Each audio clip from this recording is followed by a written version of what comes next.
Chers amis journalistes, vous êtes aussi congolais comme moi, vous êtes des professionnels comme moi, chacun d'entre vous a fait des études de spécialisation. Vous avez compris que nous sommes dans un dérapage inimaginable. La chambre haute, qui est censée être la chambre de sagesse, est en complicité. Comment voulez-vous comprendre qu'un président du Sénat puisse être en complicité avec un procureur général pour prendre en otage un sénateur? Le président du Sénat va voir le procureur pour dire « aidez-moi à arrêter un sénateur ». Où est-ce que vous avez vu ça? Même à l'époque du maréchal Mobutu, on n'a jamais vu ça. Même à l'époque du maréchal Mobutu, on n'a jamais vu ça. Un président du Sénat se met en complicité avec un procureur pour arrêter un sénateur, un ancien premier ministre.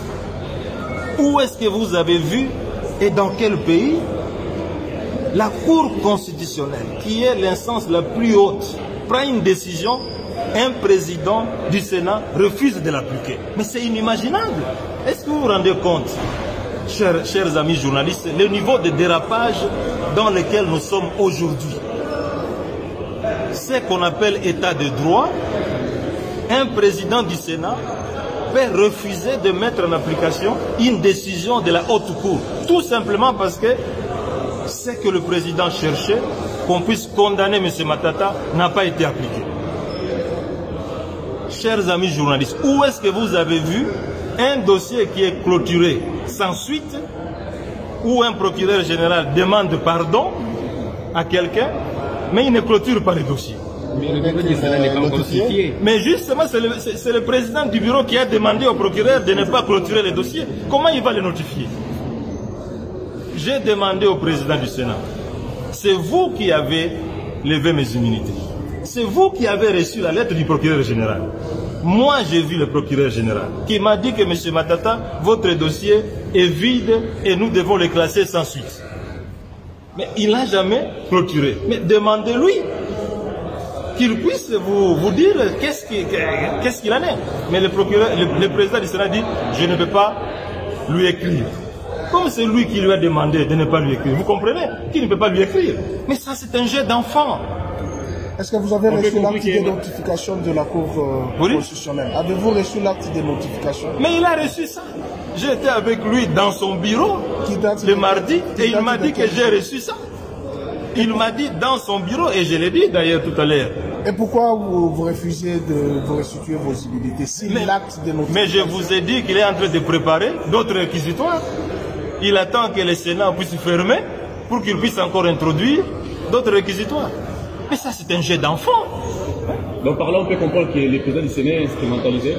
Mais je ne sais pas, mais tout ce que moi je vois, c'est que les actes qu'il est en train de poser sont en violation flagrante de la Constitution. C'est le seul pays au monde, mesdames et messieurs les journalistes, où on peut voir un président du Sénat refuse d'appliquer une décision de la haute cour. Où est-ce que vous avez vu ça? Oui, mais on comprend qu'il y a une 61 ans après l'indépendance. 61 ans après l'indépendance. Et pourtant, les arrêts de la Cour sont exécutoires. Mais ils sont exécutoires. Alors, si on fait ombrage, quelle autre démarche pourrez-vous faire? Moi, je ne sais pas. Je vais m'adresser au secrétaire général des Nations Unies parce que qu'est-ce que vous voulez que je fasse? Mais vous lui avez déjà écrit. Mais je vais lui écrire de nouveau. Qu'est-ce que je peux faire? Alors, une question de curiosité. Oui. Qu'est-ce que l'honorable Matata se reproche du dossier Boukango? Je ne me reproche rien, mes chers amis, pour vous dire que c'est un scandale. C'est un scandale qui se fait malheureusement après 61 ans d'indépendance. Vous dites quelqu'un, il a détourné 140 millions de dollars. 2 semaines après, le procureur qui a écrit qu'il a détourné 140 millions de dollars dit « Je vous présente les excuses et je vous demande pardon ». Non, attendez d'abord que je termine. Moi, je vous dis que vous avez volé 140 millions de dollars. 2 semaines après, je vous dis pardon. Est-ce que c'est sérieux? Dites-moi, est-ce que c'est sérieux? Aujourd'hui, on paye. Deuxièmement, Boukangalonzo. On dit que M. Matata a détourné 204 millions de dollars américains. Et on dit ceci, c'est M.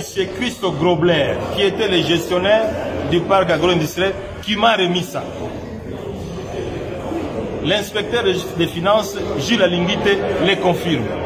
Le procureur général, Jean-Paul Mukolo, les confirme. M. Christo Grobler arrive ici à Kinshasa. Ça fait 1 mois et demi qu'il est ici.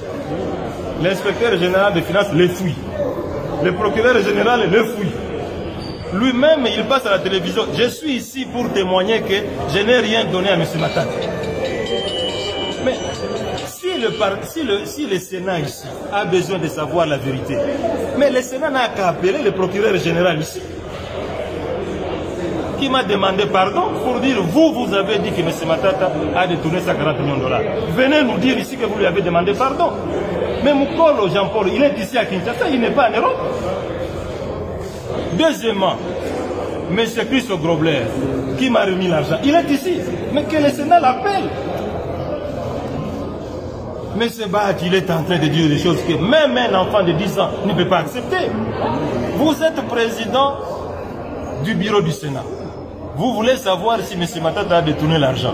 Mais les 2 personnes qui sont intéressées, mais sont ici, mais il n'a qu'à les appeler. Merci. Vous avez compris? Merci. Donc c'est du chantage, c'est de l'acharnement. C'est tout ce que vous devez savoir. Et c'est douloureux et c'est honteux pour un pays. Et c'est honteux pour vous aussi les journalistes de vivre de tels événements. Des théâtres, des parodies. Quand on dit un Sénat, c'est une institution de haut niveau, de haute valeur. Vous les journalistes, vous ne pouvez pas accepter que de tels scénarios se passent dans des institutions qui sont censées bâtir l'avenir de ce pays. Merci.